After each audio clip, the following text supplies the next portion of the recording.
Excited to be here with you today, Julie. I know that we have formed such a fun friendship, both in and out of business, over this last year. And I'm grateful to our friends in the industry that have introduced us and helped support our relationship. So thank you so much for being here. Am I frozen? No, you're not. Thank you. Good. I'm frozen on mine. So, all right. Well, everyone, I want to introduce Julie Hauser. Julie Hauser is a renowned chef, both in and outside of the cannabis industry.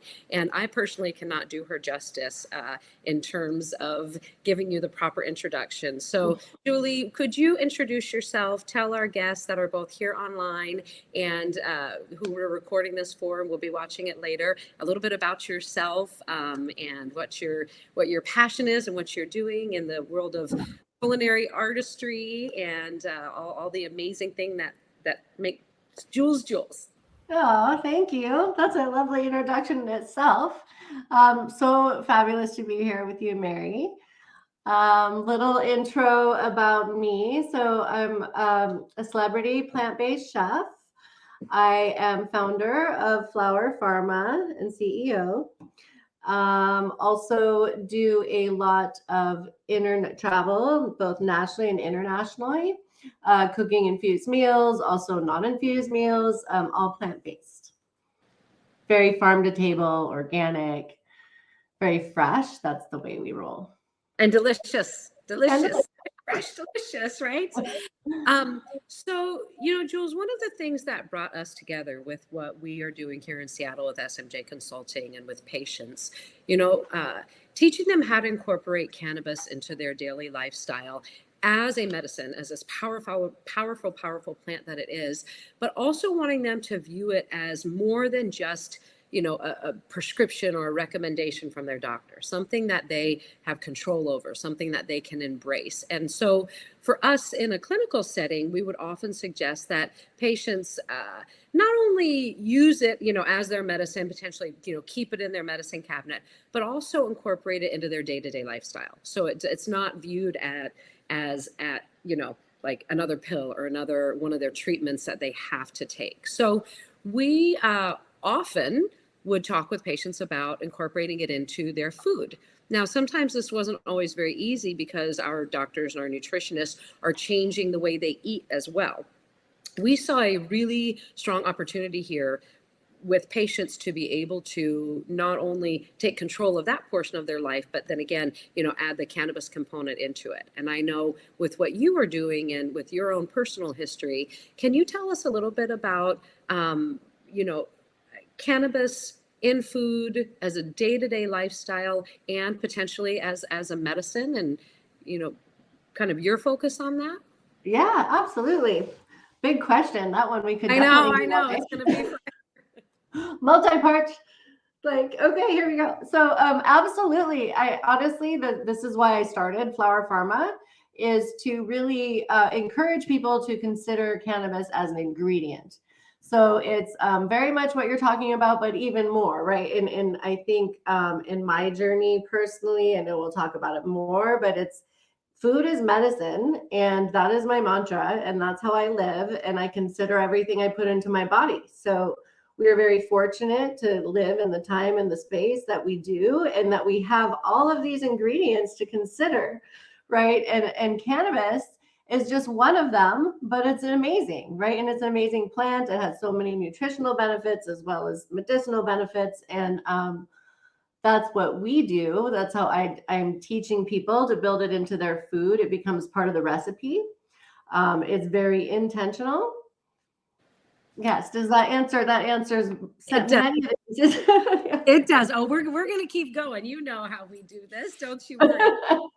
This is actually Julie and I's first, official podcast or webinar together. We love to just have lunch and chat it up and talk about all the wonderful things that we're doing and in the industry and the challenges as well, right? Because being in the industry in general and incorporating what our love and our passion is, we're both mothers and family women.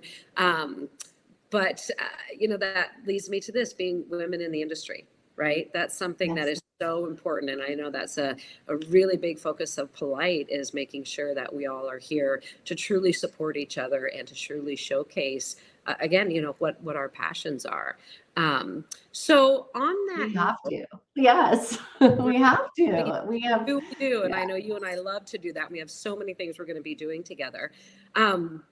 So let's go back just a little bit. You just hit on a couple points. So food as nutrition, right? Food as not just something that you're hitting the mark on every day. It's something that we engage in. It's something that should be intentional. And I know your focus is plant-based. Can you talk a little bit about why you choose plant-based and why that's important to you, and how that factors into your both infused and non-infused menus? Oh, sure. Yeah. I think plant-based has it's definitely its own segment. I think we could spend hours on that, of course, but it's a journey that I've come to over time. I haven't always been. It's been this is now my I'm 2 years into the journey, and it's amazing. I feel so good. I'm a breast cancer survivor of 11 years, and throughout that journey, doctors used to tell me, wow, you like to grow things. Your body likes to grow things. And I'm like, great, perfect. So, going forward, I really did consider everything I ate, because that's, the ecosystem we're creating inside this beautiful place we get to live. Right. So I found a way to build cannabis into plant-based, and together the two of them, right, really worked for me personally. And I do think the other piece of that is very environmental. And I think, anyone can do plant-based even twice a week and still have tremendous environmental impact. And I think that that's something really important to consider for people. I am not on a mission to convert everyone to vegan or plant-based or vegetarian or any of it. I think I'm on a mission to help people be intentional about what they put into their body. And for me, that plant-based, I just felt better, right? My body felt better. I feel like everything flows, I don't ever have an upset stomach, any of the things that I used to have and were part of that journey, I don't have anymore now that I eat that way. I love that. And I love the word that you used was intentional, right?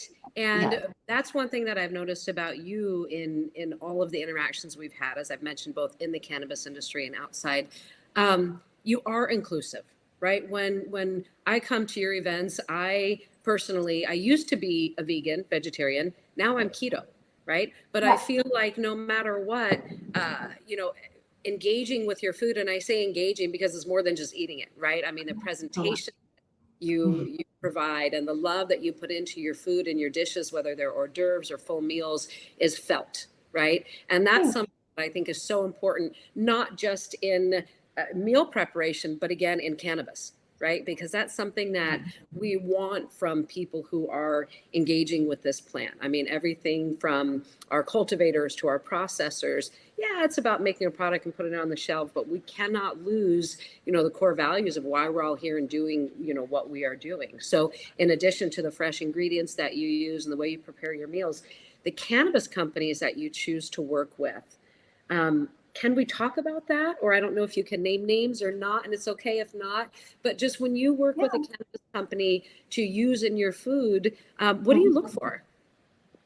Honestly, that it's a great question. We can talk about anything you want. I'm so transparent with you and everyone really, but honestly, it's that same intentionality that we're talking about that I have in my food that I would look for in a potential partner or even someone's ingredients, right? So it goes back to the farm to table, right? That sort of philosophy.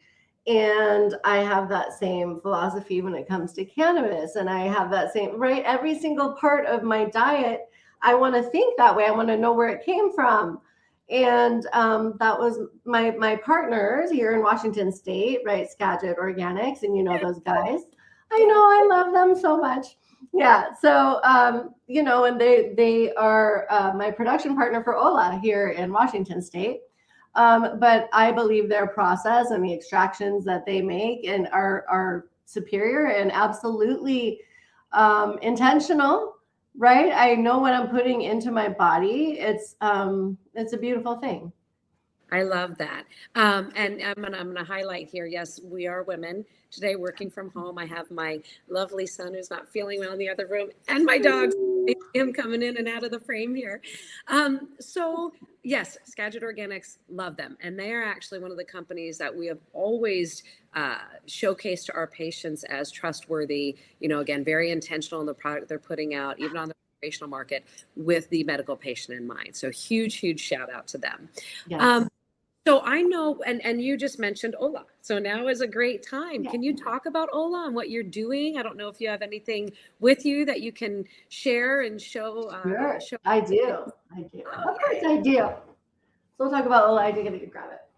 Great. Because I love this. So for those of you that have been hearing about cannabis and hospitality, I work with, I'm Chief Clinical Officer of Cannabis Therapeutics, and we developed the Polite line. And a lot of that line was really about giving access to not just patients, but everyday people to cannabis products that was easy to understand how to use, easy to incorporate in their day-to-day. I do a lot of work in Arizona with Hospitality Elevations Nations. You may have heard of the new cannabis-friendly hotels. And what they were doing was involving chefs to do infused dinners. But one of the issues is compliance, right? We want to do this and we want to do it right and we want to do it well. We don't want to overserve our guests with, 20 milligrams of THC per hors d'oeuvre, right? Or even 20, 30 in the meal is too much for some people. And we were really struggling with, how can we stay in compliance? How can we offer this really unique experience to our guests with a chef that knows what they're talking about, again, in culinary and cannabis, with, the true engagement behind them. And serendipitously, I had known about Julie. We had reconnected at MJ Unpacked, and then had an opportunity to have a couple lunches here in Seattle. And she has the solution. So I would love for you to share about Ola. Yeah. I do have the solution. We have the solution at Flower Farma. It's called Ola. In sort of my quest to find a place, I needed to find a way to have cannabis in my diet so I could sleep at night, basically, long story short. And so necessity is the birth of invention, right? I came up with Ola because I needed to be able to take a thing all the time and go to sleep at night. And so these oils help people bring the plant into their food. And so there's 4 flavors right now. There's of course more coming. There's a hemp line and a CBD line. This is our hemp line. This is the flavor Savor, which is a sesame ginger. And we have Bright here from our THC line. So you can find that in Washington dispensaries.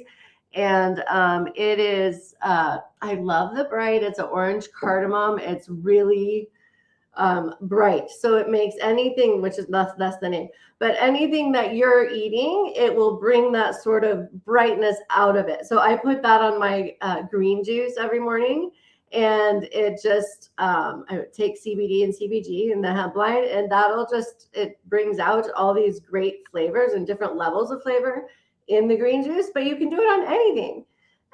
And so, and the Bright, I have a mocktail on my Instagram. That's a grapefruit rosemary mocktail, and that's made with the Bright. So you can find the recipe there. And this is Toast, which is a vanilla walnut. Love this on fruits. Its base is walnut oil, so think it's nice and luscious. It's kind of thicker. It's good on its own. Also good on dessert. So I have a recipe on my seasonal menu for winter, which is called Camptown brownies, and you drizzle that on top of those. So super yummy. And then olive, which is I think sort of the standard. Everybody should have this in their kitchen because they're all They're all hemp seed oil blends, but then they feature this amazing oil on its own. And in this case, it's an amazing extra virgin olive oil. So those are the flavors. That's Ola. I love that. And I get so excited when I hear you talk about it. You can kind of see it in my body language. It's not just about MCT oil that you can drizzle on things, right? I mean, this is really truly curated to enhance your food. Like you said, it's hemp seed oil, which really helps with the binding components of the cannabinoids, but walnut oil, olive oil, there's so many different components to your products. And I have personally had the chance to taste them. And what I love too is, in addition to the big bottles, she has to-go packets. So Julie and I will go out for lunch, and all of a sudden she'll pull out the little Ola to-go packets, and we can dress our food, and it's just phenomenal. It's a conversation starter. It's really innovative in the way you've thought about giving people, again, the control, right, about how to incorporate cannabinoids in their day-to-day, how to actually actively engage and be involved in it. And it's not just on food. You can make mocktails with it. So it's just so phenomenal. And, I want to go back to the patient component of it, because, in a clinical setting, we have a lot of people come to us having just been diagnosed, and they may have heard that cannabis can be beneficial, whether it's for mitigating symptoms or whether it's for targeting, actual diagnoses, because studies are being done to achieve that.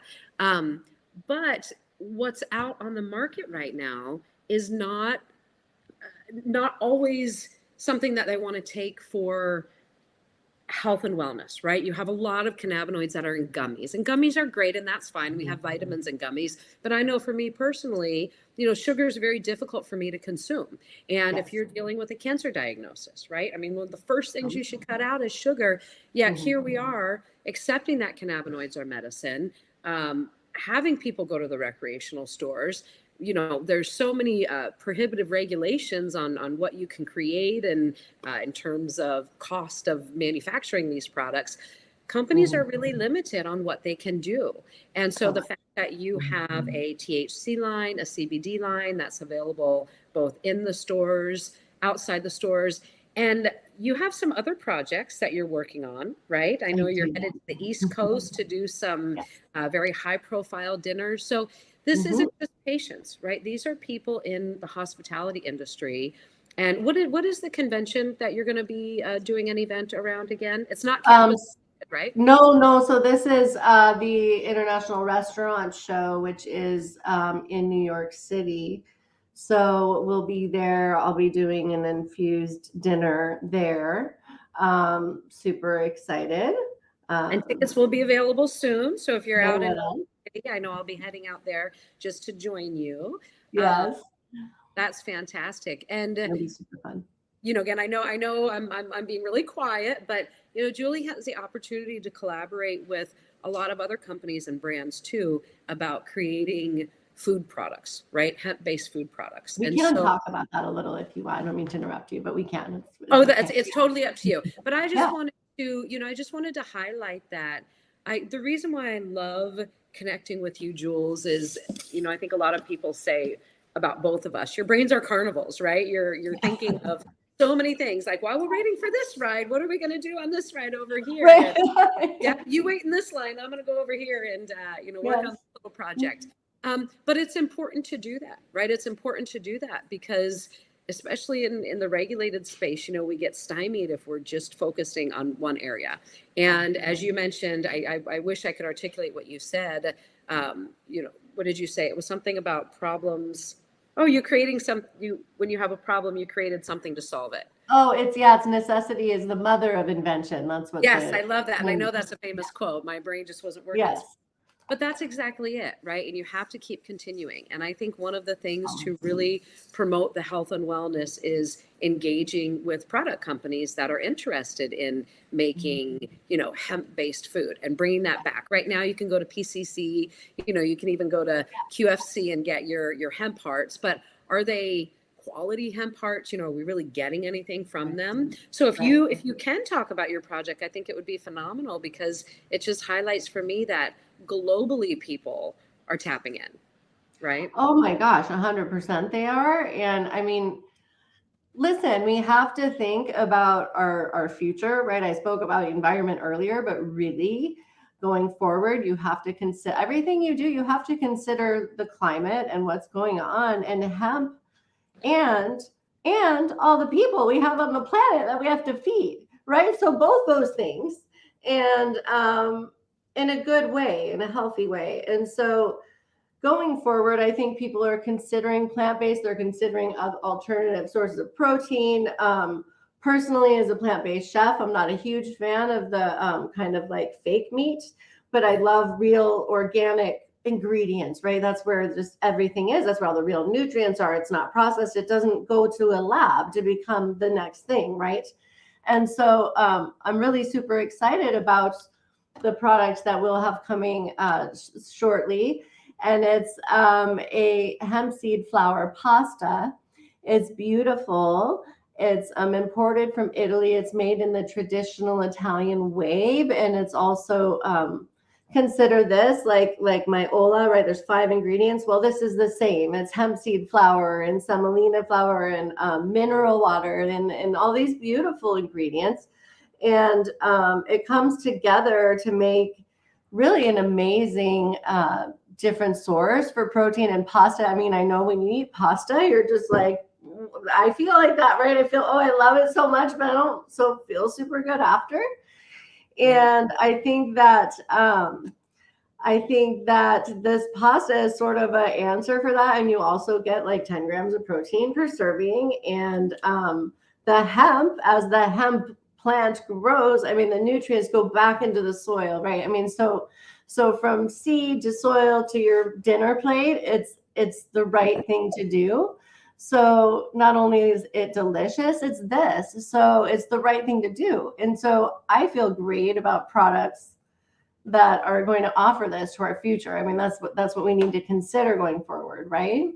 And you know what I love about that, Jules, is that, we can go and we can get, high quality sauce or oil like you have. And then, a lot of people forget that, the pasta you use should not be cheap pasta either, right? And I'm not saying your pasta is going to be expensive, but you want to go from beginning to end. You want to make your entire meal worthy of what you're putting into it, not just one area over the other. Now, just the oils are a great place to start. I mean, fantastic, right? But it really is about thinking about those ingredients and the nutrients. What are some of the vitamins and nutrients and benefits that people don't realize that they can get from cannabis and hemp? I know I can on that, but I'd love for you to. Yeah, I mean, my favorite thing to celebrate, and there's protein, of course, like we talked about, but one of my favorite things to celebrate is the omegas, right? 6 and 3. Like, I love that you can get this from a plant, and when you eat a plant-based diet, you have to be very mindful of getting all of those different nutrients. And so I think that the hemp seed flour, hemp seeds, right? I mean, I like to sprinkle them on everything because it's all this extra stuff, and it's a little sprinkle and it tastes delicious, right? So I mean, but that's with all these things. It's a way to add it into your diet. I think the future of the way we eat will be bringing these nutrients in where we can. We have to, and when it's because it's coming from Italy, it's not processed, right? So I mean, we have to think of what we do to the food here in the United States. It's much different. I won't go really down that road right now, but anyway, it's right. I mean, I think it's the whole process that matters, and so omegas. I guess I digressed, but it's the omegas that I love about it. I love that. I love that. I'm glad you said that, actually, because that's really what I was going to highlight as well. From a patient perspective, omegas are so very important. And again, that balanced nutrition. So, and they do, excuse me for interrupting, but when you're eating plant-based and don't eat seafood, right? This is, for me, like the closest way to get those sort of seafood benefits from a plant, right? So that like that high omega oil, right? And it's not in a pill form, right? And that's exactly. The point is, yes, we can go to, CVS or Rite Aid or your nutrition store and get your fish oil pill. You can get, but the supplements and not even the medicine, but the plant-based supplements that we see patients come in, Y'all, it is pages and pages and pages long. And it becomes, we don't want cannabis just to become one more supplement that we're recommending, right? So it's that fine line that we're walking here, because we want it to be as included as that and as accepted as that. But we want patients to understand, the value of cannabinoids in the cannabis plant.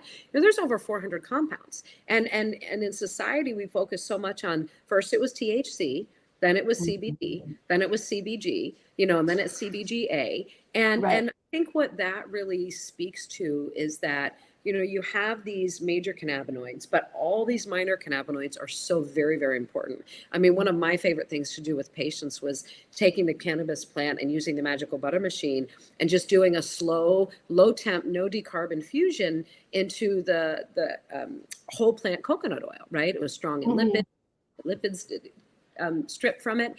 And we would get people say, well, you have to decarboxylate it, right? You have to decarboxylate to get that THC.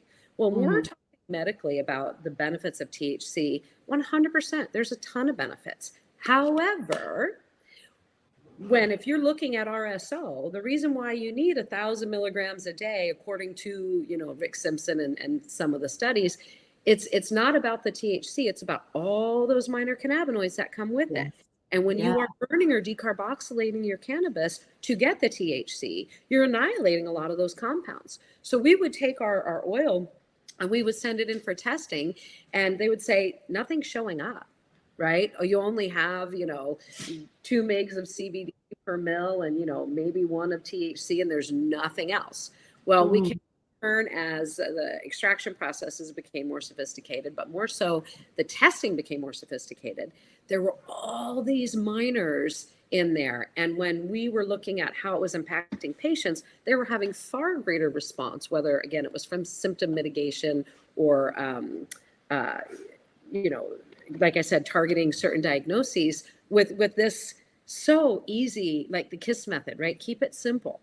I think that's something that I love about what you're doing too. I kind of went down a medical rabbit hole there, but, you're incorporating the whole part of the plant. You're combining it with different compounds from nature that are our food, and it's not the same thing. So if I want to get up in the morning and have my cannabinoids with my eggs, you've got, an oil or an ingredient. Then I can put it on my pasta in the afternoon, or I can fill my meat with something else. So to me, that's what's important, again, because it gives the patient and the consumer, whether you're a patient or not, caregiver trauma is a very real thing. I just want to sit down and I'm watching and trying to help my child or my husband or my wife or my sister or my friend shift their whole nutrition focus.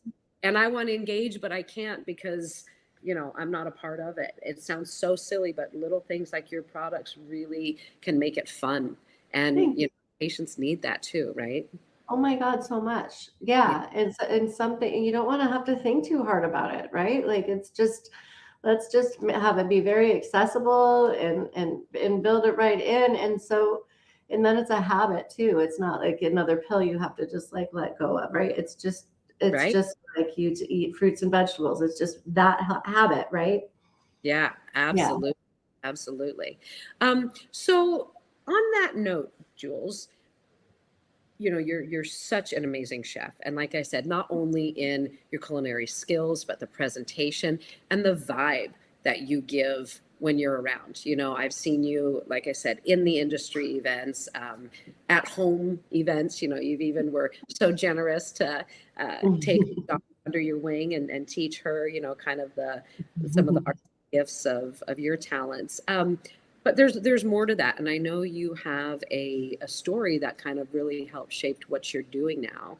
And we talk about being women in business. We talk about being women in the industry, but also women in real life, right? We have women that are going through menopause, women that are dealing with, breast cancer diagnosis, women that are dealing with children that have been diagnosed. Can you talk just a little bit about your journey and what that means to what you're doing right now and why you're so passionate about this?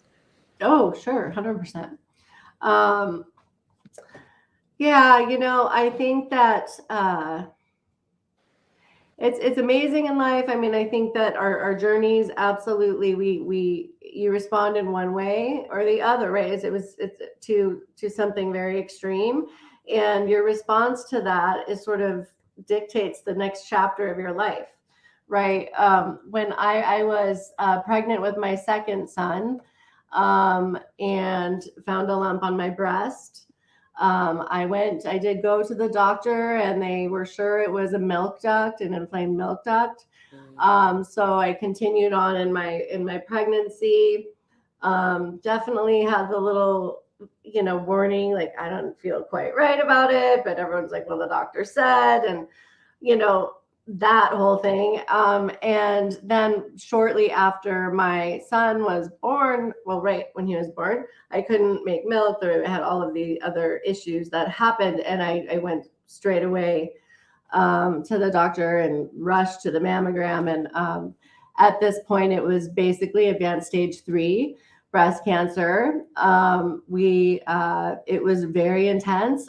3 days after that, I was in a 9-hour surgery to remove all of the lymph nodes from my left arm, my left breast, much of the tissue all around here. I've had 18 surgeries.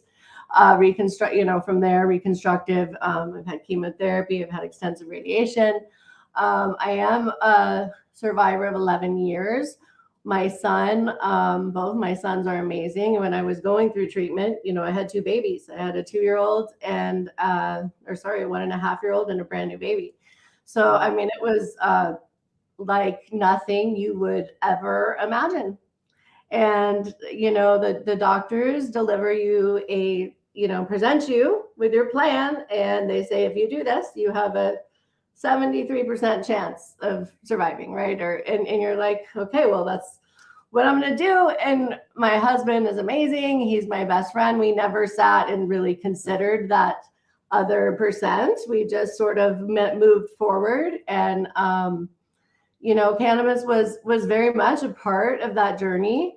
I think it really came, even like shortly after that. I definitely used it during chemo and everything, right? But after that, it was more about the medications, and because you deal with a patient population yourself, and what it's like after these sort of extreme circumstances. You're left with just so much medication, like lists of like disgusting, like toxic, just so bad for your body medicine. And I know that they're super necessary. I know they're life-saving. I know they have their place. But I think what happens in our society too is that, you sort of can just get left and lost in the shuffle and have all these medications you're on. And I think it's probably another interview that we have to do, but I think it's a problem in our society, and people, I encourage people to look at their medication lists and ask doctors, do I need to be on all these things? And so, that being said, I was on a really like high amount of Valium because I couldn't sleep, right? I had so much anxiety. And that Valium built up in my brain to a very toxic level. And I had a medication-induced manic break from all the Valium. And so I didn't sleep for like 3 weeks. And even though I was taking all this Valium. And so I know how bad side effects are, right? Yeah. My husband's a psychiatrist. I mean, thank God for him. Thank God for him, because together I just was like, hey, I'm done. I cannot take these. They left me on more medications right after that. And I'm like, you know what? I know I can make cannabis, I can find a way to use cannabis for sleep. This is not hard. I know I can do this, right? And so out came Ola, right? Like I think that I needed to find a better way, right? And it's not the only solution or the right solution for everyone, but for me, it was a dream come true, literally, right? I haven't had a sleepless night in 5 years. Jules, I tell you, like everything, I knew a bit of your story, but for those of you listening and watching, I didn't know all of this, and for me, I have chills and I have just the hair standing up on the back of my head or on the back of my neck. I'm a mom of 4. I went through an ectopic pregnancy in the middle of my first and my second. And we put so much trust in our doctors, and, to their credit, they only know what they know. right? You're pregnant, you can't touch cannabis. Yes. So I was working with pregnant patients in, Georgia and on the East Coast many years ago, because they came to me and said, listen, I'm doing this, right? I would just love your help in understanding, looking at, what you know about the plant, because no matter what, I'm doing it. And the benefit of working with patients like that was being able to see, okay, no matter what they're doing it, the babies are now, and I'm not promoting if you're pregnant, go out, and use cannabis. I'm saying this happened anyway, Yeah. but studies are now corroborating and validating what we saw with our patient population, that the babies were fine. And in fact, the doctors now that know hindsight that their patients were taking, cannabis for various different needs, if they were diagnosed with, cancer, specifically breast cancer. Right. There's all the potential side effects from chemotherapy. These kids who are now 10, 11, 12 years old are not exhibiting any of those, right? So, and if you look at the research that's now emerging, not only can cannabis, I'm going to say it again, help with the side effects, help with the symptom management, help with, targeting some diagnoses, but it can also help potentiate certain medications. So for example, if you are on a certain cocktail of chemotherapy and you're using cannabinoids in your daily lifestyle, such as in your food or in your Ola oils, you might notice that your chemo, like you're getting better results out of your chemotherapy, and your doctors will say, hey, we can take a break.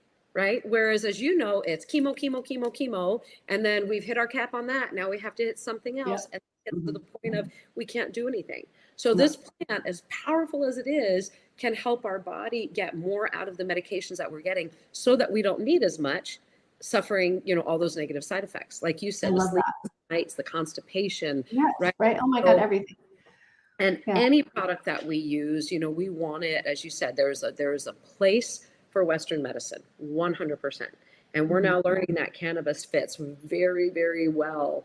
I have people come to me and say, aren't you afraid of the pharmaceutical companies, coming after you? No, because really it's going to benefit them because they get to keep the patients, right? And that's what we want doctors to understand. So what I love augmentation therapy, right? Like, I think it's awesome. It's awesome. And it's just, it's so important, because I think people look at, anybody in the medical industry or, culinary, what you're doing. We're human beings, we have stories too. And these are the things that really drive us and keep us passionate. And quite frankly, I feel like, if the opportunity to work with you, because it's truly from the heart. And I know that you're going to be the type of chef, you're going to be the type of business partner that is really going to hold true, again, the core of why we're all here.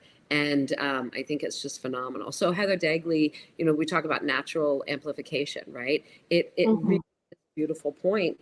And sometimes it gets lost with people in the cannabis industry. I know we work with a lot of isolate. So we've got oodles and oodles. If you saw, the 50 containers on my dining room table right now, we help patients understand how to use those, because we will get a lot of pushback on, isolates aren't a positive component. You have to do the full whole plant. Well, think about what you're doing when you light cannabis. You are activating THC. Essentially, you're isolating it. Right? There are other cannabinoids. We now should be thankful that we have extraction processes that draw out the minor cannabinoids that get lost in the curation of the product. And, when they all convert to THC, we have the opportunity to utilize those and then put them in different products like this for overall supplemental health and wellness. Yes, I love this, right? And it's the full more function, right? Yeah, it's perfect. That makes me so happy, right? That's like the ultimate. Yeah. Right. And so, I know when we have our polite products, ours is whole plant, but, we definitely amplify, and that's an okay thing. That's what you do, right? Yeah. If we need CBG, and studies are showing that a certain amount of CBG can really be beneficial, and we can't get it from whole plant, we want to extract that and then add it in, because really what is the best for the patients, and we know this at a cellular level. So, we've been talking about patients, but I would love to just kind of really talk about the incorporation of cannabinoids as preventative, right? As part of your natural regimen just to stay healthy. Because that's one of the big things. There was a young kid, he was one of our polite representatives, and I said, "Do you use CBD?" He said, "No, Miss Mary, I'm a 21-year-old strapping healthy, and I won't say his name, but it was really cute." And I said, "But you're not always going to be that way, right? I mean, you will, but you just want to make sure. Are you just not going to exercise now because you're 21 and healthy? No, you want to actually, help exercise and support your cells too. If you're drinking, combating that for cellular repair by utilizing cannabis in your day-to-day food is something everybody should be doing." Excuse me. Yes.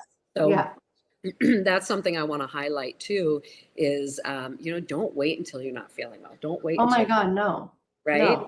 And I think like small, I mean, and I know you can speak to this too, but I think small amounts, right? I mean, like I'll just use like capful and we're 5 milligrams, right? CBD, CBG, and building that in throughout the day, right? Then it just stays in through your system, and you have all the anti-inflammatory benefits, the sort of wellness component, right? And I think it's a brilliant way to do it, right? It just makes sense. Yeah. And, right now we're very involved with the everything that's happening with the NFL and Super Bowl, right? So you want to talk those fellows who I love dearly. I have, been working with my patients, MLB, NBA, NFL for such a long time. And that's really, one of the other areas that we were focusing on with these guys is incorporating cannabis into their food, right? Their daily wellness. Sue, I see a great question. Many people wonder if raw hemp or cannabis can be eaten. I have had the pleasure of tasting cannabis prepared by Naoko Miki, who is one of my partners in Japan, and she did this amazing preparation with the fan leaves, and they were so good. I actually have a call with her later today, and I wanted to ask how she did that. But do you ever do any food preparation with, the raw? What I really like, although I wish, I'm sure we're trying to figure it out. It doesn't hang around very long, the fresh leaves, right? Like it's really hard to get because they just shrivel up kind of fast. But one of my, I like to have a different flower power salad on my menus, right? And this one of my first salads had these raw hemp cannabis leaves in there, and I think it is important to have it with other things. It is very sharp, but it had a very a lovely sort of different note of flavor that it added to the salad. And so I think that I'll continue to play with that as I get more, as it's more available, and we think of ways to sort of preserve it in that, in that place. But it's super good. Well, and I think too, I mean, obviously I've worked with a lot of people who have access to, ample amounts, the juicing it, right? And that's phenomenal. But Totally. Yes. if you've ever juiced anything, I know you have, it takes a lot of material to get just a little bit of juice. So much. But one of the things that if you're a avid cannabis connoisseur consumer, that if you have your little keef box, right, all the crystals will fall to the bottom of the keef box. What I have had patients do before, now mind you, we're talking about purely grown plant, right, even curated, because you have to make sure if you're going to be eating anything raw, well, consuming cannabis in general, obviously you want it to be clean, but taking it and grating it over a salad, right, or putting, because you get THCA from that. And there's a lot of, again, it's not carboxylated or decarboxylated, but there's so much benefit. Not a lot of people just want to eat a nug, right? No, but even on top of it, like, because you could even do it like on top of a risotto. I've done that, right? Like, so it's like a little nutty sort of. It's just a different way to get this full spectrum benefit. By the end of the meal, you've had sort of this full plant experience, right? Right. Yeah. No, I think it's so phenomenal. And like I said, that's just it. You can incorporate it in so many different ways. You don't have to bake an edible. You don't have to make cannabis butter. But I will say one of the other things that I love that is kind of similar to what you're doing with the oils is, making a cannabis butter and then just using it in a day-to-day, right? So absolutely. Just put it in something you use anyway. If you do your, your mud water, anything like that, you infuse your cream and put it in your coffee, right? Totally. And if you're doing butter,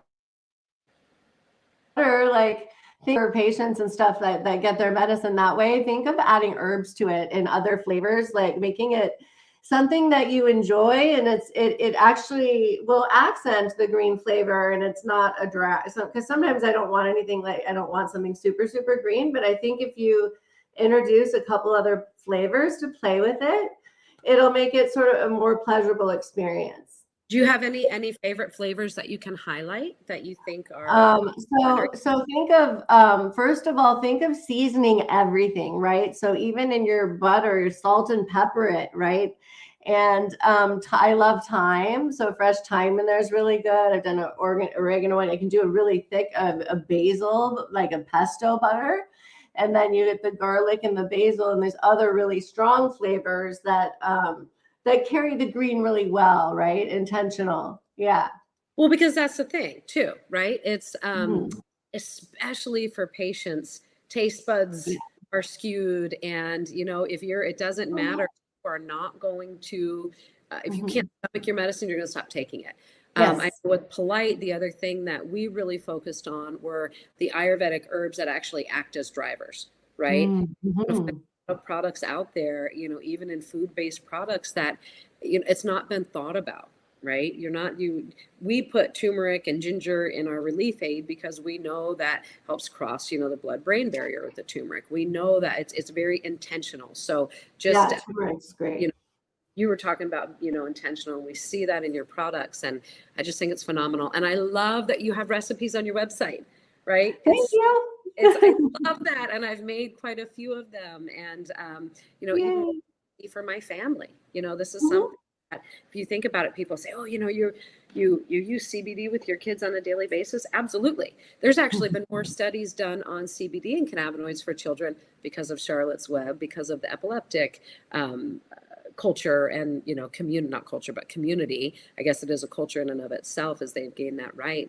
But to be able to if our little kids are playing football, let's give them the benefit of what we're talking about with these players, and again, for preventative before it's too late. That's something, and I cannot wait to continue to be part of your world and have you part of mine. I'm just so grateful, and you've talked about your amazing family, and I've had the opportunity to meet them, and I really want to thank you for being part of this today. Thank you. Can you tell us the stores in Washington that are carrying your product, and then online I can tell them where they can buy them through Elevations, but I'd love to so you can. So look for your Skagit, where your Skagit retailers are, because we're in quite a few of them now. And I have to post. I'm sorry, I can't list them all because there's quite a few. But we tag them all in our social media. If you go to Skagit Organics, you can look and see where they're at as well. But ask your dispensary. They're our partner there, so you can say, do you carry Skagit? Have you heard of all that? So, because I'm starting to see it just pop up in my neighborhood stores, it's kind of fun. So it's here, it's around, and of course you can get our hemp line is available nationally, and it's on our website, flowerfarma.com. I know that, Mary, you have other ways to get it as well. So it's going to be wonderful. Jules is going to start joining our Elevations Nation community when we relaunch our site. So we'll post that in another place. But Jules, we are just, again, thank you so much for taking the time out today. I just can't wait for all the wonderful things that you're going to be doing, and where it's appropriate and to fit in. I can't wait to be a part of it. But I love your products, and can't thank you enough for what you're doing for the cannabis community, the culinary community, and everybody in between. So thank you, my friend. Thank you, Mary. So fun to hang out with you. We'll do this anytime. I can't, there'll be so many. We'll just look at them over the years. It'll be so fun. I love it. And thank you for being my first. Like I said, I've done tons of webinars and podcasts and stuff like that, but this is one kind of this nature. So, Sue, I hope I did you justice. You're always such an amazing host, but I really appreciate the opportunity to have this conversation. And for all of you that chimed in or will be, logging in later, please feel free to reach out to either Jules or myself with any questions that have, and we'll be sharing events and opportunities for you all to engage with us in real life too. So, yes, thank you. Thanks, Mary. Jules, thank you so much. Everyone, thanks for being here. We appreciate you.